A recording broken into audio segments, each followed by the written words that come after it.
Hello, hello, hello. It's Kathy Bedell at mystampingspot.com. Coming to you today with Fun Fold Friday on Sunday. It's a crazy week last week. I couldn't get it all squeezed in. Oh, shoot. I'm just realizing I don't have an adhesive. So I'm squeezing it all in here today on Sunday because this is just the way it's going to be this week. I know you all can relate. Sorry, I just walked away to get a new adhesive. So, what do I want to show you? Oh, first thing I want to show you is we made this card in our local stamp club group. I cased this from another company. This was not a Stampin' Up! Demo that did this. So obviously none of these products were used. But they used our vellum. Oh, look, there's my notes. They used our vellum as a card base, or they used vellum as a card base. So that's exactly what I did. And I thought I would just show it because who amongst us ever thinks to use vellum as a card base? Hey, Linda, how are you? Beautiful day here in the Northeast, huh, Linda? I know you're a little further out than I am, but...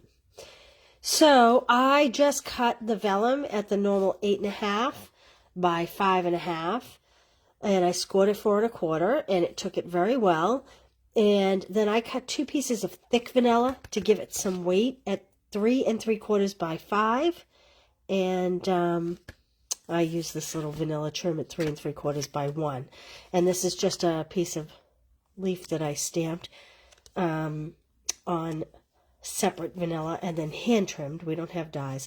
This is the Soft Seedlings stamp set, and I used Cajun Craze, Blackberry Bliss, Evening Evergreen, Old Olive.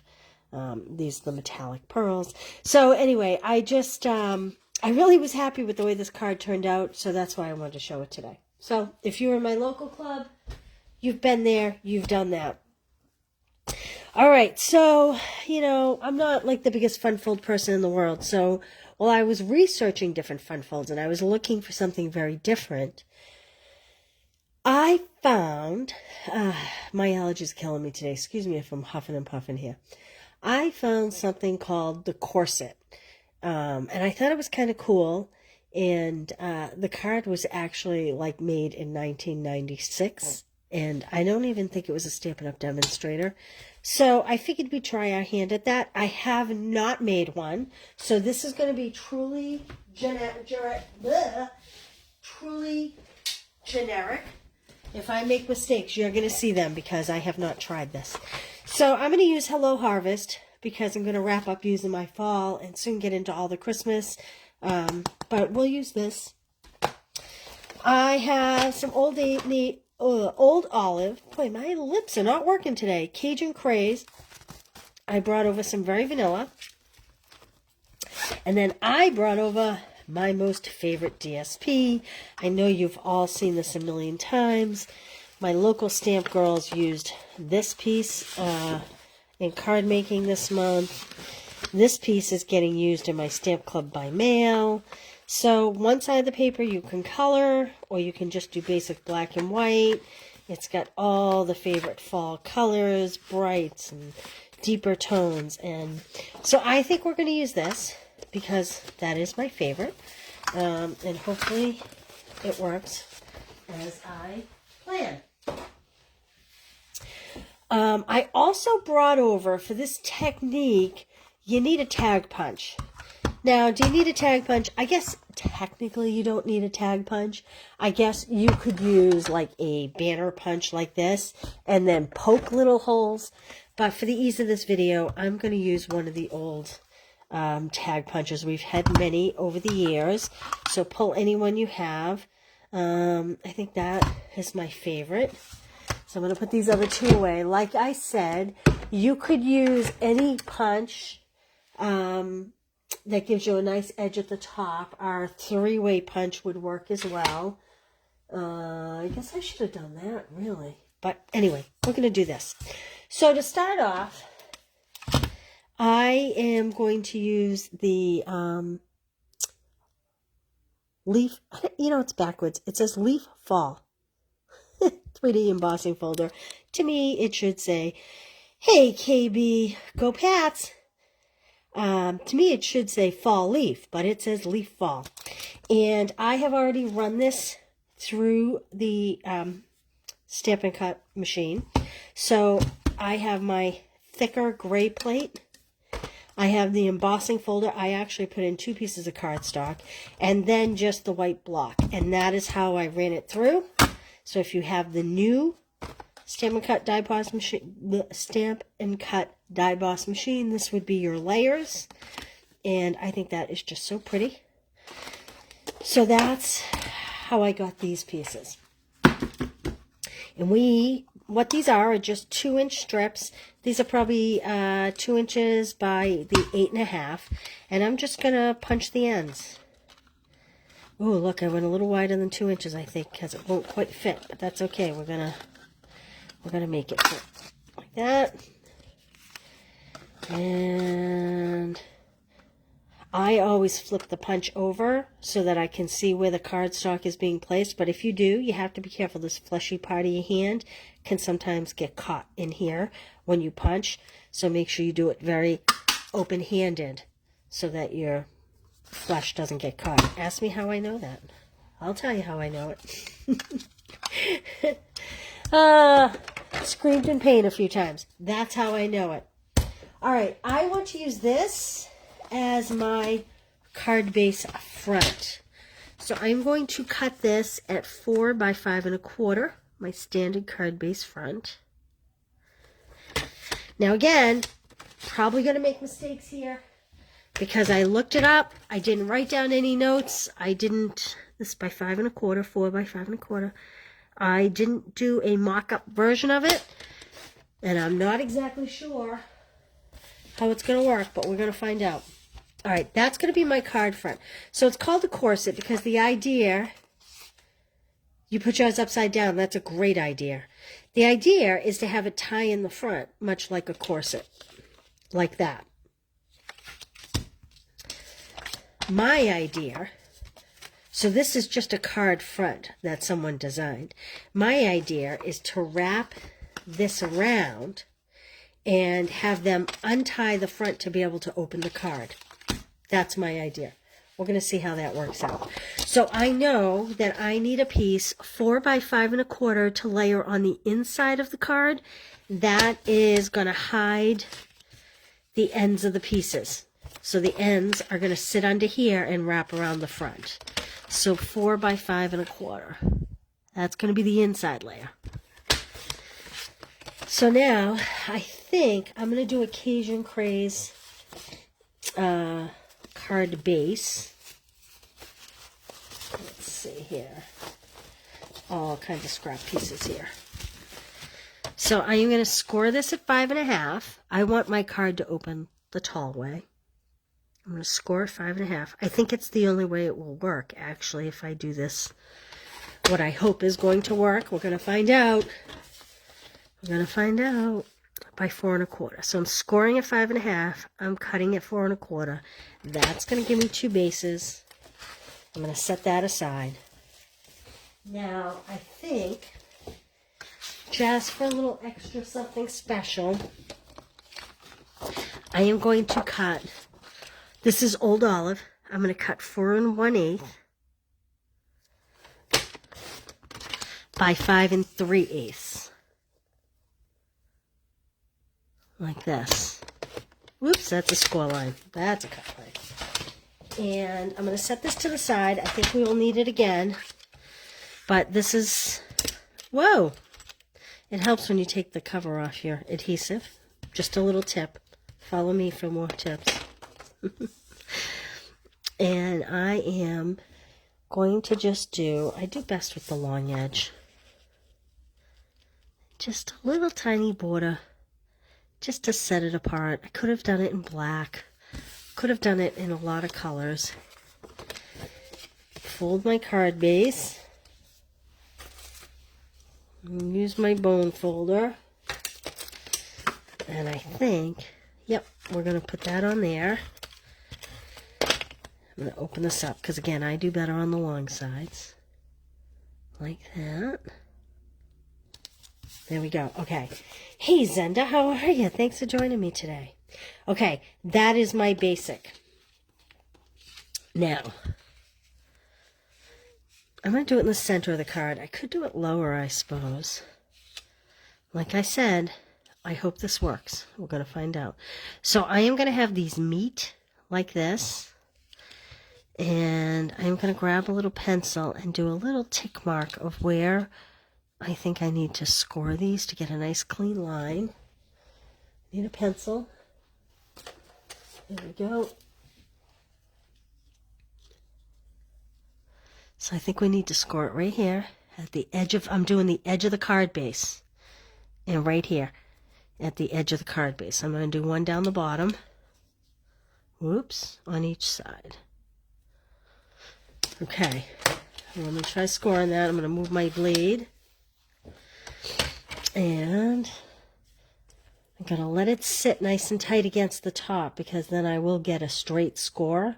I'm pretty close there, like that. And I'm going to do the other one. You could chance it and fold it. Why am I scoring? I am scoring so that I get a nice clean edge because with the embossing, I was thinking it may not have a crisp edge.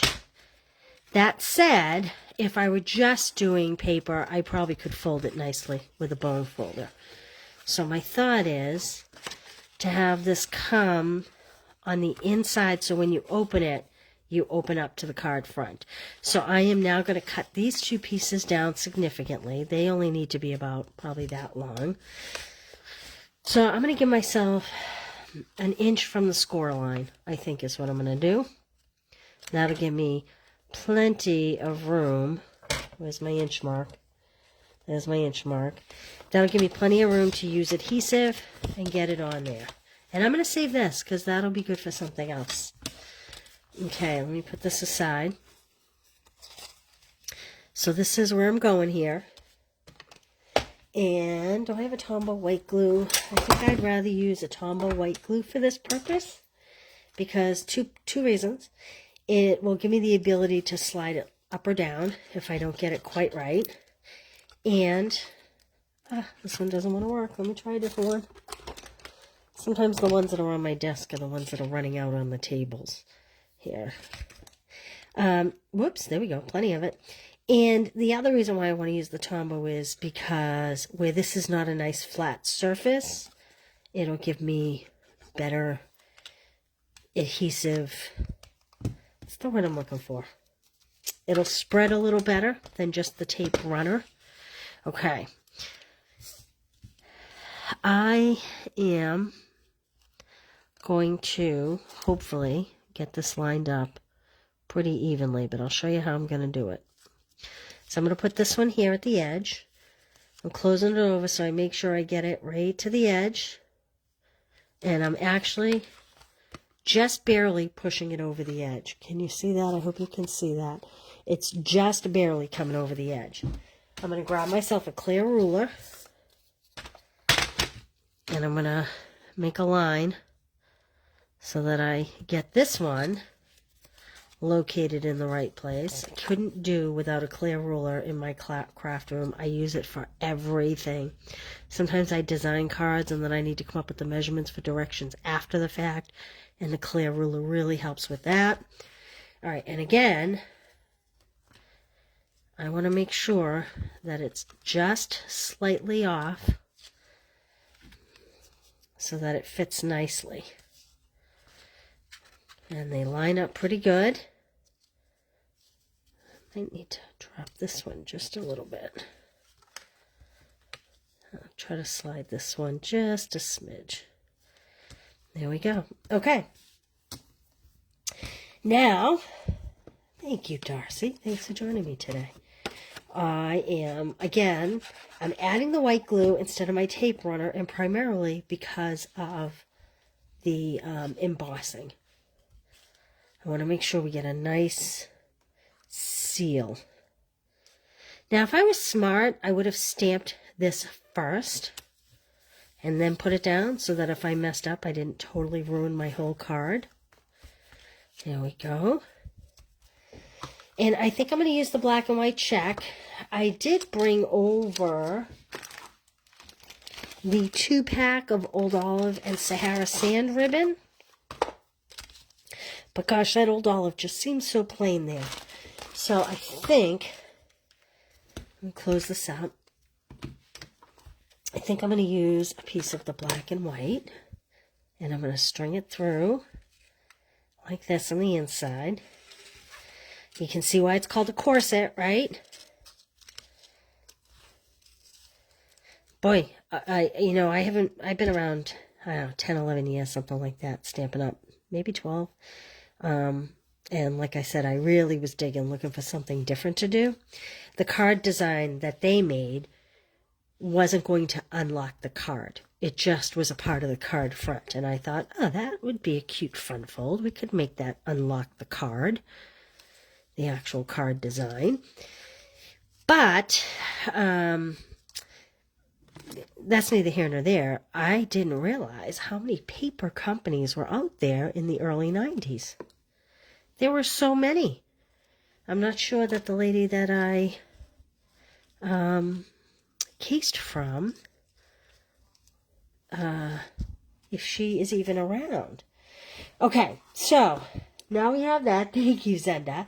Okay, so now we're going to untie this. We need to put a greeting, maybe a pumpkin, something. I don't know. We'll figure that out after. But the recipient will open this, and this will be their card. I'm going to take it one step further. I'm going to put a pocket here and make it a gift card holder. What do you think about that? So let's pick a piece of the same DSP. Okay, this is 4 inches. And I'm going to do it about, oh, I don't know, maybe 1.5 inches. Is that about what that measures, maybe? You know what, I'm going to do it 2 inches, I guess.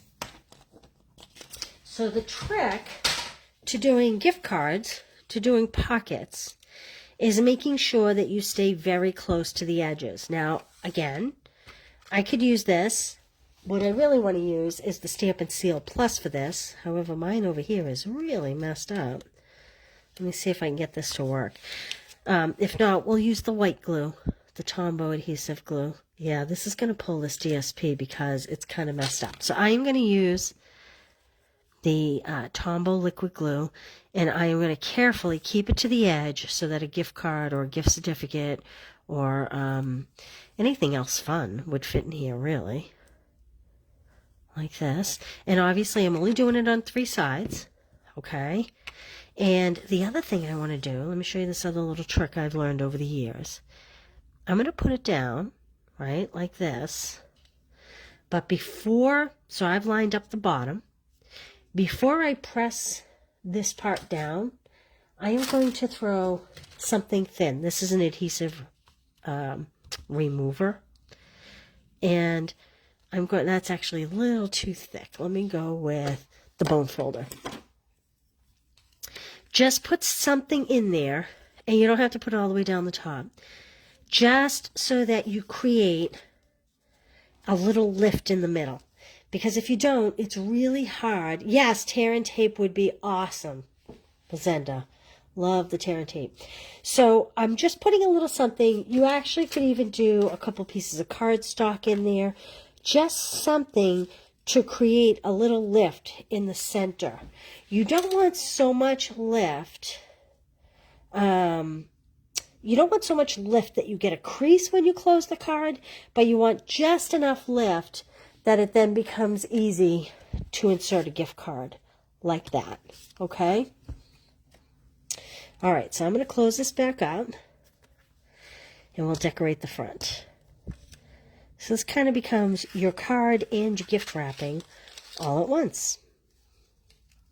Now, if you wanted to make that a pouch, say, for a little packet of candy, like a little package of candy corn or something to stick in there, you'd want to do 2 score lines on the side, 1/4 inch apart, so that it wasn't quite so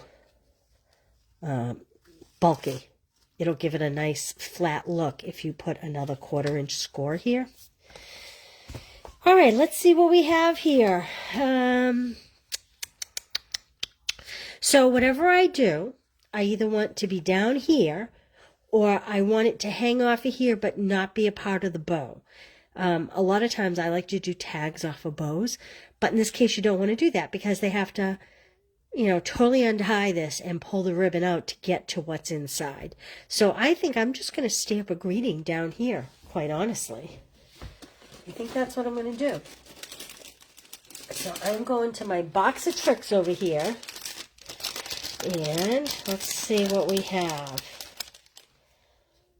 Perhaps, let's see.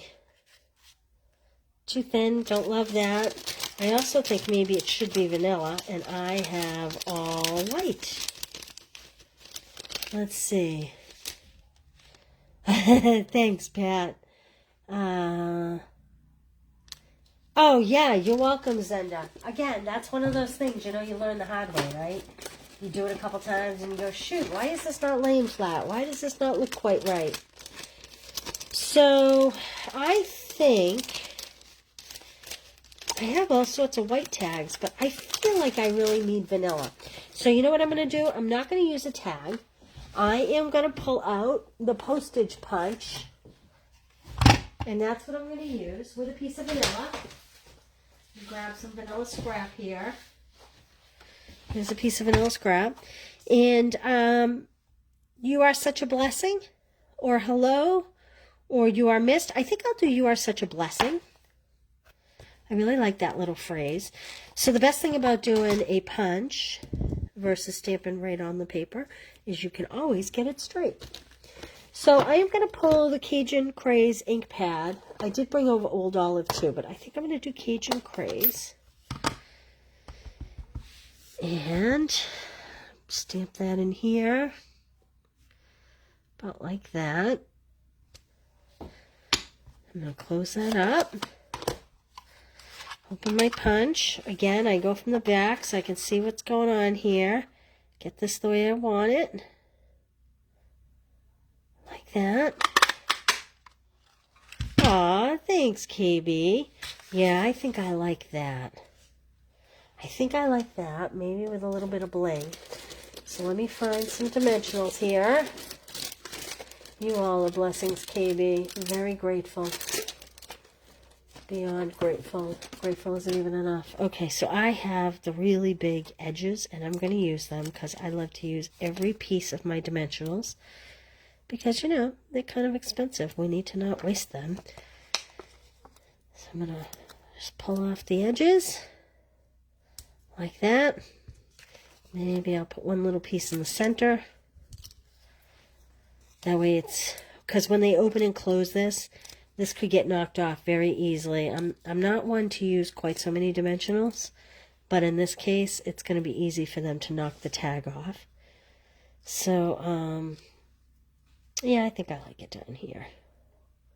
Now, you know what would have been really cute? Would have been really cute to have stamped a leaf over here. But that's okay. Let's see what we have for bling. Ooh. Ooh, ooh, ooh. Let's see. No, I was wondering if those would work, but I'm not sure that they do. So, let's see. How about these beautiful pearls? Pearls are always pretty. Iridescent pearls, these are called. Hey, Barbara. Wow, you're still away. And you're awake. Even better.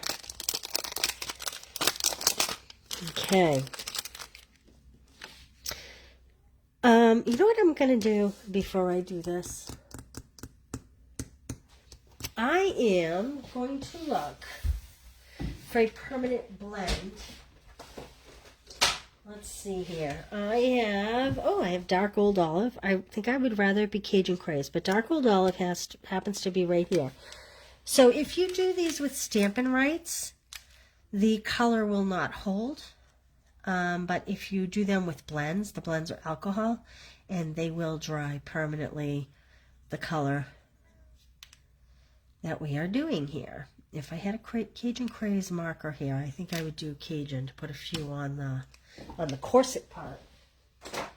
But in lieu of that, we are just going to go with the old olive. And they don't want to cooperate today, but that's okay. Put one there. I wouldn't touch them necessarily for a minute or two. Put one there. And maybe I'll pop one up top somewhere. Like up, maybe over here, like that. And there we go. These are the iridescent basic pearls. Iridescent pearl basic jewels. And we use the postage stamp. Oh, you're welcome, you're welcome. 7 hours ahead of me. Oh, you're getting ready for dinner. All right, so this was, how cute, quick, and easy was this fun fold. And again, I say, if you don't want to do a fun fold with this, all you'd want to do is the same way. This is where I got the idea. She had put this under these layers, so it would be in between here and the top instead of under the inside layer. Okay, so you could do that, and then you could permanently tie it. I need to keep it so that we can open the card clearly, and your little gift card would go in there. But there we go. All right. I know you had to wait a couple days. I'm glad you stuck with me. And I will see you tomorrow for Make It Monday. Won't be too early because I have kids home from college. So I like to make them big breakfast when they're home. So be probably mid-afternoon. Before you go, let me show you. If you spend $35 with the host code I've posted, these are this month's make and takes. You get the 4-card designs. You'll get the liners, the whole bit. Here I have embossed silver paper. My notes are all inside. Oh, this one is coming untied. It's had a lot of traffic. Went to Joelle's house to be cut, came back. So these 4 cards will go out to you if you spend $35 or more with the host code. So that's this. There's my make and takes. I love this. This is actually DSP. It looks like a piece of navy. You can actually see a little bit of the printing in the DSP down in the corner. But I really love that. It's Night of Navy, but boy, it looks so different. It has a different sheen. If you haven't seen it, this is October's Christmas Card Club. This is $28, and you get all the details for inside. Everything is cut, die cut, scored, the whole bit. These are all my notes, again, to right directions. And this is the beautiful vellum. You get a half pack of this vellum. You get a half pack of regular DSP. I think it's the Santa DSP. You get a package of bling. You get a package of ribbon, all for $28. $37 shipped. This is my Stamp Club by mail. So this is totally out of my wheelhouse. This one card took me an hour and a half to design because I really wanted to use this paper, and I was really struggling to pull all the elements together. But in the end, I loved the way it turned out. So this is Stamp Club by mail. You get kind of a cool, fun fold, and you'll get all the pieces will be die cut. You get all the jewels, all the ribbon. This one's a little bit more basic with the gold twine. And this is a favorite. This made me this is from Abigail Rose, almost made me do a whole class just based on this one card. So all you need are some blends for this, an ink pad, a greeting, again, $28, porch pickup, $37 shipped. You get over $25 worth of product. You get written instructions. You get, this is coming with a half pack of Abigail Rose DSP. It's coming with a spool of this ribbon. It's coming with these heart-shaped gems. I don't know if you can see those or not, but they are adorable. They're actual heart-shaped little pearls. All for $28. Okay? So all those links are on the top of the post. And I hope you guys have a great day. Thanks for joining me. I will see you tomorrow for Make It Monday. It'll be a little quicker project. And I hope hope you all have a wonderful Sunday. Bye, you guys. Thanks for joining me.